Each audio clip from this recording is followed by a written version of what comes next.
Hello বন্ধুরা, আজকে আমি একটা গল্প শেয়ার করি আইবিএস এবং তার অনেক কিছু রিলেটেড করে। তো একটা মানে একটা ঋষি সব সময় নদীতে স্নান করবার যায়। তো পাশের থেকে অনেক মহিলারা যায় এবং মহিলাটার হাতে একটা পাঠা ছিল। তো এমনি মহিলাগুলার সন্ন্যাসীটারে মজাক মজাকে বলে যে গুরুদেব সাধু বলেন, আপনার দাড়ি বেশি ভালো না আমার ভেড়া এই পাঠার দাড়ি সব থেকে ভালো?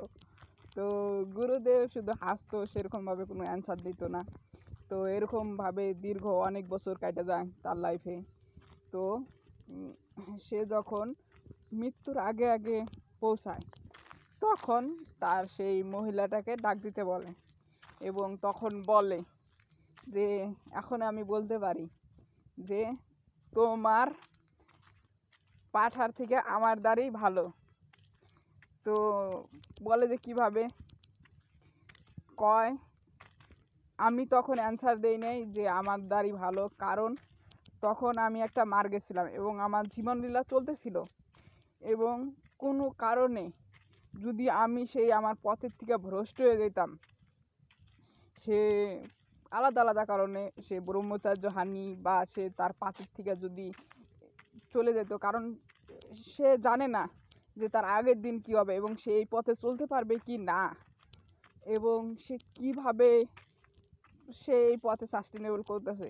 কিন্তু এখন সে নিশ্চিত যে সে এখন তার দেহ ত্যাগ করবে এবং এর জন্যে সে বলতে পারবে যে আমার লাইফে যে এক্সপিরিয়েন্স আছে এবং আমি যা আমার গুরুদেব যা বলছে এবং সেটা আমি পালন করছি প্রপারলি, এবং এর থেকে আমি বলতে পারি যে তোমার যে পাঠা আছে সেটার থেকে আমার দ্বারা অনেক ভালো এবং অনেক উন্নত। এর আগে বলতে পারি না, এর জন্যেই যে কোন সময় কি হয়ে যায় সেটা বলা যায় না। তো ইউটিউবে অনেক দেখা যায় যে বলে যে ব্রহ্মচার্য ব্রহ্মচার্য ভাই, ব্রহ্মচার্য আমি 35 দিন পালন করছি, ব্রহ্মচার্য ভাই আমি 365 দিন পালন করছি। ভাই ব্রহ্মচার্য বিশাল বড় জিনিস। ব্রহ্মচার্য বিশাল বড় জিনিস যে সেটা তোমাকে থট প্রসেস, সেটা তোমার বডি ল্যাঙ্গুয়েজ, সেটা তোমার আহার বিহার খাওয়া দাওয়া, সেটা তোমার আধ্যাত্মিক চিন্তা ভাবনা, এই সবগুলো যখন প্রপারলি ঠিক হবে, প্রপারলি একটা মেনটেন ওয়েতে চলবে, তুমি সবসময় ওই 1 2 দিন 3 দিন খালি মানে আমি এতদিন পালন করলাম এগুলা না ভাই। ব্রহ্মচার্য এই সবগুলো যখন বললাম, আহার বিহার, বডি ল্যাঙ্গুয়েজ, তোমার দৃষ্টি এবং তোমার চিন্তা ভাবনা সবগুলো এক কি প্রসেসে এক লাইনে দাঁড়াবে, তাহলেই তখন তুমি ব্রহ্মচার্য সাধন করতে পারবা এবং তোমার যে বীর্য মূল ধাতু সেটাকে তুমি কন্ট্রোল করতে পারবা, সেটাকে তোমার শরীরে ধারণ করতে পারবা। এবং যতক্ষণ এনকার মধ্যে একটাও ঠিকঠাক পালন না হইতেছে, যেমন আহার ঠিক না হইতেছে বা তোমার চিন্তাই হইতেছে, তাহলে তুমি এটাকে পালন করতে অত সহজে পারবা না। এর জন্যে মনি ঋষি বলে যে এটা একদিনে হয় না, তুমি 7 দিন চেষ্টা করলো, তারপর তুমি বিফল হয়ে যাবে, তোমার নাইট ফল হয়ে যাবে। তারপরে ধীরে ধীরে অন্তরায় অন্তরায় যখন তুমি নিজে চেষ্টা, খারাপ আচরণ করবা না বা খারাপ ভিডিও দেখবা না, স্বামী প্রেমানন্দ মহারাজ এইভাবে বলে, তখন তুমি খারাপ ভিডিও দেখবা না, যখন তুমি ভালো আহার চিন্তা করবা, তো ধীরে ধীরে ধীরে ধীরে তোমার এই জিনিসটার থেকে তুমি জিনিসটাকে ধারণ করতে পারবা। তো এইভাবে একদিন কালে মানুষ ব্রহ্মচার্য হয় এবং মানুষ ঈশ্বরের চিন্তাও এইভাবে হয়। এটাই হচ্ছে পাথ।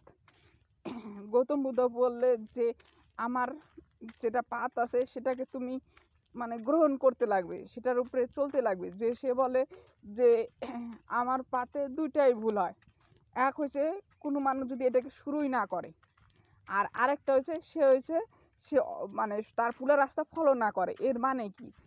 এক হচ্ছে যে পূরণ করবো না, মানে কেউ যদি ফলোই না করে, বলতে সে ব্রহ্মচার্য এগুলো কোনো কিছুই মানে না, সে রেগুলার যা কিছু তার লাইফে করতেছে, মাছ মাংস সবই খাচ্ছে, তো সেটা পালন করে না, সে তাদের কথা আগেই বেছে দিয়েছে। এবং আরেকজনকে বলছে যে সম্পূর্ণ রাস্তা পূরণ করে না, তার মানে সে ওই 15 দিন 20 দিন বা 1 বছর সে নিজেকে কঠোর পরিশ্রম করলো, কিন্তু তারপরেও তাকে দিমাগ লাগাইতে লাগবে যে ভাই না আমি এতদিন করছি, তো আমার এই অনুভূতি এক্সপিরিয়েন্স নিজে জাগ্রত হয়ে যাবে। আশা করি যে 365 দিন করছে তার অনেক কিছু চেঞ্জ হয়েছে এবং তার থট লেভেল অনেক উন্নত হয়েছে। তো সে ধীরে ধীরে সে সেলিব্রিটির দিকে চলে যাবে আরামসে। তো যে এই ফুল রাস্তা পূরণ করে না, মানে 30-35 পরে ছাইড়া দিয়া সে আবার ওই আগের লাইফস্টাইলে ফিরে আসে। তো সে গৌতম বুদ্ধ তাদের কথা বলছে যে তারাও এইটার আনন্দ নিতে পারবে না। তো তুমি যদি নিতে চাও এই সেলিব্রেসির আনন্দ, সেই ব্রহ্মচার্যের আনন্দ, সেই ভাগবত পাঠ বা ভাগবতের আনন্দ, তাহলে কি করতে লাগবে? তাহলে তোমাকে পুরা রাস্তা ফলো করতে লাগবে। পুরা রাস্তা ফলো করতে লাগবে। সেটা একদিনে হয় না, সেটা অনেকটা টাইম লাগবে এবং তোমাকে এই পাঠটাকে ধরে রাখতে লাগবে এবং একদিন কালে তুমি সেই রাস্তা পর্যন্ত পৌঁছায় যাওয়া। গৌতম বুদ্ধ যে যে অ্যাঙ্গেলে বলছে বা সন্দীপ মহেশ্বরী যেভাবে বলছে বা স্বামী বিবেকানন্দ যে কথা বলে সেটা তুমি একদিন কালে পাওয়া যাবা। তো মেন কাহিনী হচ্ছে এটাই যে এটার রাস্তা অনেক, পাতও অনেক, কিন্তু সেটাকে তোমাকে ফলো করতে লাগবে। তাহলে এই জিনিসগুলা প্রপারলি তুমি এক্সপিরিয়েন্স করতে পারবা এবং এই এত কিছু সাফারিং থেকে আর কি মুক্ত হইতে পারবা। তো লাইফ গৌতম বুদ্ধ বলছে লাইফ হচ্ছে সাফারিং। এই সাফারিংয়ের কারণ আছে। এই কারণ হইলে আমাদের এই মোহ, আমাদের এই খারাপ অভ্যাস, আমাদের এই খারাপ চিন্তাভাবনা, খারাপ দৃষ্টি এবং পশু হত্যা, এগুলো সব হচ্ছে এই দুঃখের কারণ। এবং এই দুঃখের থেকে বাড়ানোর একটাই উপায়, সেটা কি? সেটা হচ্ছে এই ছেলে বেশি সব কিছুর থেকে নিজেকে পরিত্রাণ করো, ভগবান চিন্তা করো। তো এটা হচ্ছে কাহিনী। লাইফ হচ্ছে এইভাবেই চলে এবং লাইফের প্রত্যেকটা পাথ আপনি যদি দেখেন তো এইভাবেই উপরে পিলার করে সব কিছু তৈরি হয়েছে। কেউ যদি বড় লোক হয় তার বড় লোক হওয়ার পিছনে কারণ কি, এবং কেউ যদি এরকমভাবে সাফার করতেছে, কেউ যদি সুসাইড করে তার পিছনেও কারণ কি, এবং কেউ যদি বড় বড় রোগের পিছনে থাকে তার সূক্ষ্ম লেগেও কারণ থাকে অনেক কিছু। তো একদিন কালে তোমরা এনকার সব অ্যান্সার পেয়ে যাবে। মানে সব এই রাস্তায় যারা যায় সেই জীবন মৃত্যু পুনর্জন্ম থেকে শুরু করে যত যা কোশ্চেনিং আছে, কোশ্চেনিং অটোমেটিক তুমি পাওয়া যাবে, কিন্তু এটাকে টাইম দিতে লাগে। তুমি কোশ্চেন করার সাথে সাথে অ্যান্সার পাবা না, সেটাকে তুমি টাইম দাও, ধৈর্য ধরো, একদিন কালে এই জিনিসগুলোর থেকে সবগুলোর থেকে তুমি অ্যান্সার পাওয়া যাবে। যেমন আইবিএস একটা সময় এত মানুষকে যন্ত্রণা দেয়, সে বলে যে আইবিএসের থেকে আমার সুসাইড করাই ভালো। কিন্তু না বন্ধু, যে যখন তুমি এই জিনিসটাকে ঝেলে দেবে এবং বুঝবা যে ভাই আইবিএসের কারণ কি, এটা মেন রুট কজেস যাইবে যে আমার এই গলত অভ্যাস এই এই কারণের জন্য আমার এটাকে আমাকে প্রপারলি শুধরাইতে লাগবে। যখনই তুমি শুধরায় ফেলবা, সেটা 1 বছর লাগুক কিন্তু 1.5 বছর লাগুক, তুমি অটোমেটিক ওইখান থেকে বের হয়ে যাবে এবং তোমার কাছে অতটা সাফার করার মতো তোমাকে পরিবেশ বা তোমার ভগবান বলছে তোমাকে ক্যাপাসিটি দিয়া দিবে। ক্যাপাসিটি দিয়া দিছে, এটা তোমাকে এই ধরনের দিছে।